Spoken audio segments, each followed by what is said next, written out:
Scott Jennings. This clip is from, it looks like last night. Let's take a look. I saw this going around a little bit today. Looks like an entertaining one.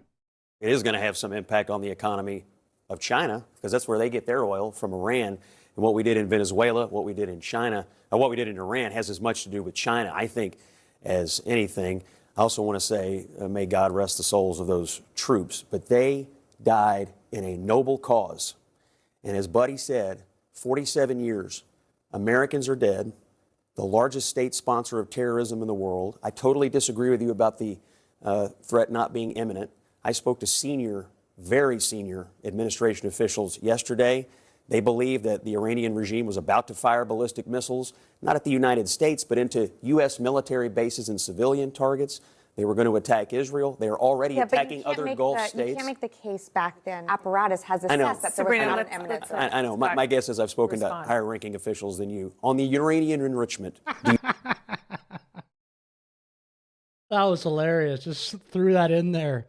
Just snuck it in. My guess is I've spoken to. Case back then. Apparatus has assessed that there was not an imminent threat. I know. My guess is I've spoken to higher-ranking officials than you. On the uranium enrichment, the United States offered them free, unlimited, lifetime, civilian-grade nuclear fuel. They said no.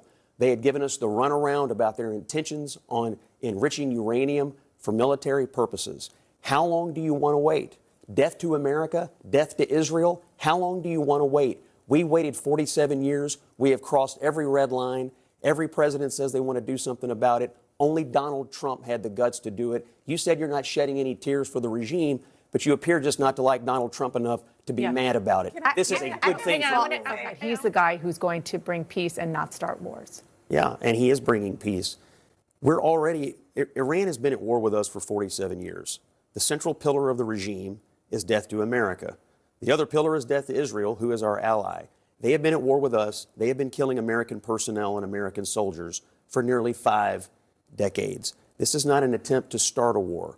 This is an attempt to prevent further conflict. This is an attempt to get the largest state sponsor of terror. What do you think, by the way? Let me know in the comments. I think most people in MAGA support this so far from what I've seen. Yeah, I would say that's for sure, but not everybody, that's for sure. What do you think in the comments? Please let me know. Off the field, this is an attempt to stabilize the Middle East. I don't view this actually as starting a war as much as ending the people who are the preeminent terror threat in the world. They're at war with everybody. They're at war with us, and they're at war with Western civilization. Okay, so this is a serious question because we have seen regimes fall and countries not be stabilized. And so what's next?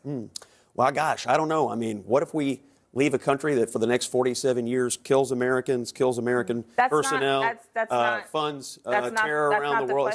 That's what we have now. That's what we couldn't have it any worse now. What comes next? We couldn't. We actually don't know. No, we don't know, actually. That the Iranian people rise up and take control of their country. We don't know. Absolutely. It is up to the Iranian people to make that decision. Okay, so pretty interesting. Yeah, it was mostly Scott Jennings speaking. It makes sense. He posted this on his X account, but always fun to watch what he has to say. I thought he had some interesting takes there. Anyway, with that said, I'll finish this video for now. Please like, please subscribe. Have a great day.